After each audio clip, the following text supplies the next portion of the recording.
Ontem um menino foi encontrado amarrado dentro de um barril em São Paulo e eu quero te perguntar o seguinte: qual é a sua responsabilidade diante disso? É muito triste a gente ver uma criança nessa condição. É muito triste a gente saber que isso existe enquanto a gente está cuidando dos nossos filhos com toda a responsabilidade, amor e afeto do mundo. É muito triste. Mas em que pese as responsabilidades individuais, eu quero que você perceba que existe uma responsabilidade pública, uma responsabilidade social que é minha, que é sua, em mudar a forma que a gente olha para a saúde mental.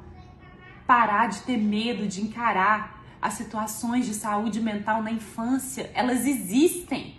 A gente fechar os olhos para isso não muda nada. A gente negar um diagnóstico para uma criança é negar intervenção. Como esse menino ia fazer intervenção se ele não tinha diagnóstico de nada? Mas a família afirma que ele tem alguma diferença. O pai diz que ele é hiperativo, a tia diz que ele tem problemas psiquiátricos. Claro, gente, eles são uma família vulnerável, ignorante e que escolheu a pior forma do mundo para lidar com essa situação. Mas cadê o Estado? Esse menino era acompanhado pelo CAPS, é um órgão público que deu declaração oficial para a reportagem, sem vergonha nenhuma, dizendo que não sabe o que o menino tem. Não sabe o que o menino tem.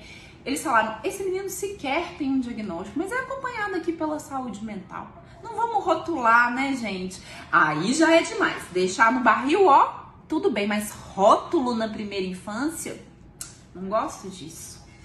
Isso faz mal. Nossa, se ficarem sabendo na escola que ele tem um rótulo, pode pegar mal pra ele, sabe? Melhor deixar dentro do barril. Gente, nós temos uma responsabilidade em mudar isso. Primeiro, porque profissionais da saúde são pessoas de classe média, de classe alta, que estão falando entre si dentro das bolhas. Falando, defendendo e discursando a favor de uma infância livre, sem perceber a existência de centenas, milhares de meninos que estão amarrados dentro do barril por não ter acesso à saúde básica, saúde mental básica. Né, a intervenções de saúde mental básica com base na melhor evidência científica. Isso que é o pior.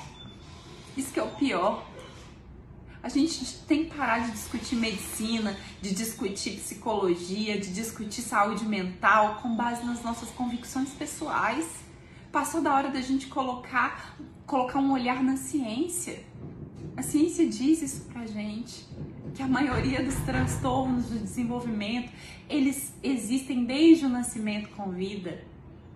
Que o bebezinho tá dando sinal pra gente disso. A gente tem uma legislação que obriga pediatras a aplicarem o MChat como rastreio de vulnerabilidades do neurodesenvolvimento aos 18 meses. Mas ninguém aplica, porque afinal não quero preocupar essa mãe, porque afinal, se ele melhorar, vou rotular? Ô, gente, sabe qual é o problema? O problema é que esses profissionais, eles estão olhando para bolhas em que eles vivem, em que as famílias, na maior parte das vezes, vão conseguir estimular qualquer criança, mesmo que ela não tenha diagnóstico. Mas eles não estão percebendo que o problema público, ele continua lá. E que a realidade individual é reflexo da ausência do Estado nesse país de imensas desigualdades. A partir do momento que nós, profissionais de saúde, diagnosticarmos, encaminharmos, não tivermos medo de dizer, olha, esse bebê aqui tá com dificuldade no desenvolvimento, se vira convênio, se vira Estado, se vira saúde pública. Aí o Estado pode ser cobrado naquilo que ele deve ser cobrado. E aí a gente começa a ter uma mudança, mobilização popular. Mas a gente que é detentor do conhecimento se baseia na nossa opinião e acha que dá o diagnóstico que é direito desse menino, é direito dele, é direito dele. Que isso, sim, isso vai prejudicar a vida dele, mas você vê no barril, tá tudo bem. Gente, esse menino é só mais um entre os milhares, é só mais um. E enquanto a gente não mudar nosso olhar para a saúde mental nesse país, a gente vai ver meninos amarrados dentro do barril. Porque essas famílias E aqui, de novo, não tô justificando a conduta de ninguém. Eu tô dizendo que muitas vezes as famílias agem no desespero. Quando você segura um filho, eu recebi relato na última semana de mãe que mobilizou o filho amarrado para fazer exame para saber se o menino tinha diabetes. Isso é desespero, gente. Isso não é mais nada do que desespero. Existem situações, sim, e a gente também não pode fechar o olho para elas, de covardia, de negligência extrema, de maldade. Mas muitas e muitas vezes é a falta do mínimo. E é só olhando para esse contexto maior que a gente vai conseguir mudar a história de meninos como esse. Enquanto isso não acontecer, a gente vai continuar falando para as nossas bolhas e retroalimentando os nossos discursos, que são, ó, um pinguinho no universo Brasil.